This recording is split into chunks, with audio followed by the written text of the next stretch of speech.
ಮುಖವಾಡ ಹೊತ್ತಂತವರೇ ಹೆಚ್ಚಿನ ಜನ ಇದ್ದಾರಂತ ಇವತ್ತು ನಾವೆಲ್ಲ ನೋಡ್ತಾ ಇದ್ದೀವಿ.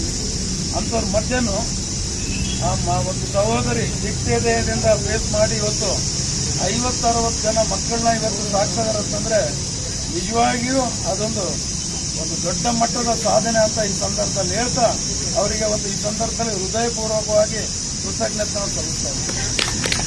ಅದೇ ರೀತಿಯಾಗಿ ಇನ್ನು ಮುಂದಿನ ದಿನ ಈ ಇದಕ್ಕೆ ಮಾನವ ಹಕ್ಕು ಹೋರಾಟಕ್ಕೆ ಇರ್ಬೋದು, ಆ ಸಹೋದರಿ ಇರ್ಬೋದು, ಮತ್ತಿನ್ನ ವಿಚಾರವಾಗಿ ಇಡೀ ನಾವು ರಾಜ್ಯಾದ್ಯಂತ ಇವತ್ತೇನು 2800 ಸದಸ್ಯರು ಇದ್ದೀವಿ ರಾಜ್ಯಾದ್ಯಂತ. ನಮ್ಮಿಂದ ಯಾವಾಗೇ ಬಂದರೂ ನಮ್ಮ ಕೈಲಾದಷ್ಟು ನಮ್ಮ ಇತಿಮಿತಿ ಒಳಗಡೆ ಅವರಿಗೆ ಸಂಪೂರ್ಣ ಸಹಕಾರವಾಗಿ ವಿದ್ಯಾರ್ಥಿಗಳ ವ್ಯಕ್ತಿತ್ವದ ವಿಕಾಸ ಮತ್ತು ಸುಭದ್ರ ಭವಿಷ್ಯದ ವಿಶ್ವಾಸ ಮತ್ತಿಕೆರೆಯ ರಾಯಲ್ ಕಾಲೇಜ್ ಪ್ರಥಮ ಪಿಯುಸಿಗೆ ಅಡ್ಮಿಷನ್ ಪ್ರಾರಂಭವಾಗಿದೆ. ಈ ಕೂಡಲೇ ಸಂಪರ್ಕಿಸಿ ರಾಯಲ್ ಕಾಲೇಜ್ ಮತ್ತಿಕೆರೆ. ಮಾನ್ಯರೇ, ನಾನು ರೇವತಿ ವಿಬಿ. ನಮ್ಮ ವಿಶ್ವ ಸೃಷ್ಟಿಕರ್ತ ಕನ್ನಡ ನ್ಯೂಸ್ ಚಾನೆಲ್ಗೆ ಸಬ್ಸ್ಕ್ರೈಬ್ ಆಗಿರಿ ಮತ್ತು ಉಪಯುಕ್ತ ಮಾಹಿತಿಗಳನ್ನು ತಿಳಿದುಕೊಳ್ಳಿ.